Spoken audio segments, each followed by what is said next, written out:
Assalamualaikum warahmatullahi wabarakatuh. Jumpa lagi bersama saya Kurnia Saleh. Hari ini kita akan membahas mengenai adakah sanksi pidana, penjara atau kurungan bagi kita yang tidak mampu membayar hutang. Teman-teman sekalian, tentu dalam kehidupan sehari-hari adalah lumrah bagi kita dalam melakukan pinjam meminjam utang piutang. Ada titik di mana kita tidak mampu melakukan pelunasan sama sekali, atau mungkin mampu melakukan pelunasan tetapi tidak pada waktunya. Namun, kadangkala pemberi pinjaman ini rekan-rekan banyak yang kemudian melontarkan ancaman.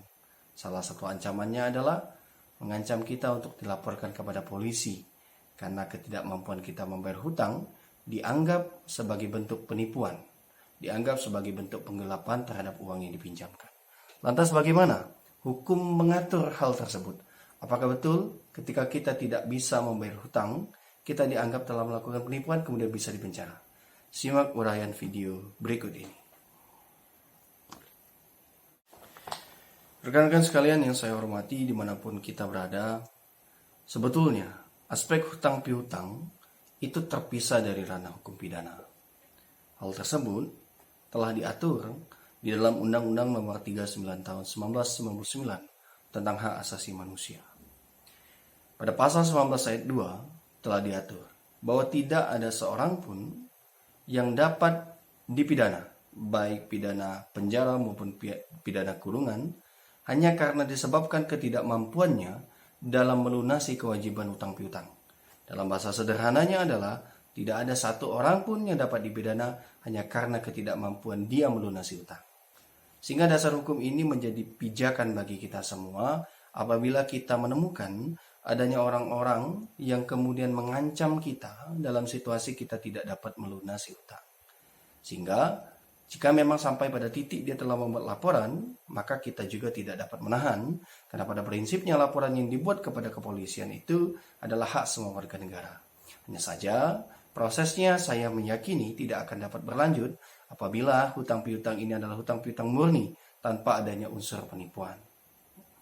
Menurut saya, berdasarkan Undang-Undang 39 tahun 1999 ini, hutang piutang dimaksudkan itu adalah hutang piutang dengan itikat baik, tidak dalam unsur penipuan. Berbeda halnya ketika rekan-rekan sekalian melakukan hutang piutang, seandainya kita melakukan hutang piutang dengan adanya jaminan, tetapi kita tidak punya itikat untuk melunasi, dan jaminan yang kita jaminkan itu ternyata palsu, bukan kepemilikan kita, bukan benda kita, tetapi benda orang lain, maka itu bisa masuk ke dalam unsur penipuan.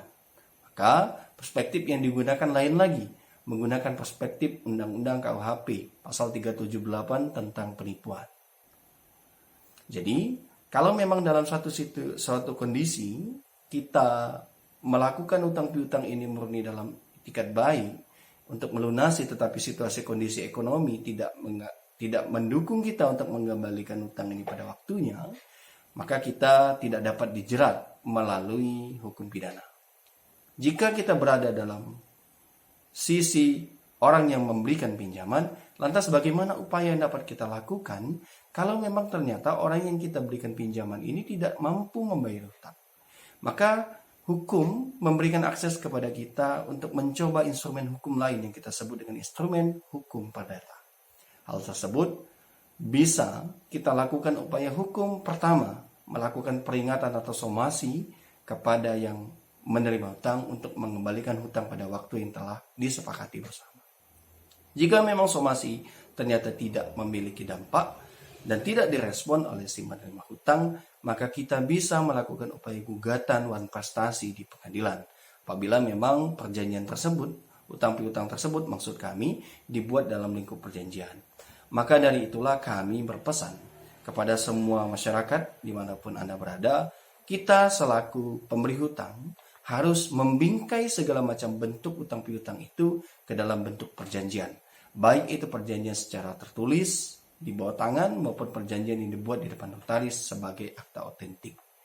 Namun kita juga jika memang dalam kondisi kita sebagai pihak yang menerima hutang, kemudian kita tidak mampu untuk melakukan pelunasan, maka jangan cemas karena perspektif dari sisi hukum pidana itu tidak berdampak kita tidak dikenakan sanksi pidana, tetapi saya tidak menjamin apabila si pemberi hutang, pemberi pinjaman itu melakukan upaya hukum secara perdata, maka kita dapat diproses hukum secara perdata.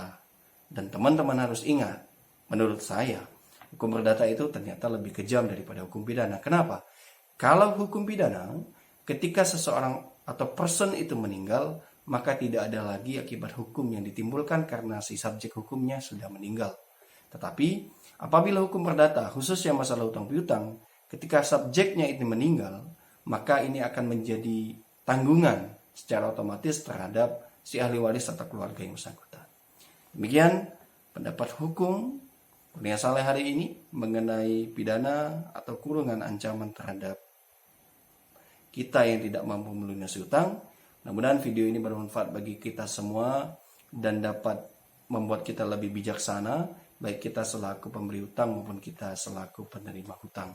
Demikian, terima kasih. Assalamualaikum warahmatullahi wabarakatuh. Silakan untuk semua teman-teman yang ingin melakukan atau memberikan sumbangsi pertanyaan, silakan di komentar di bawah ini, berikan komentarmu.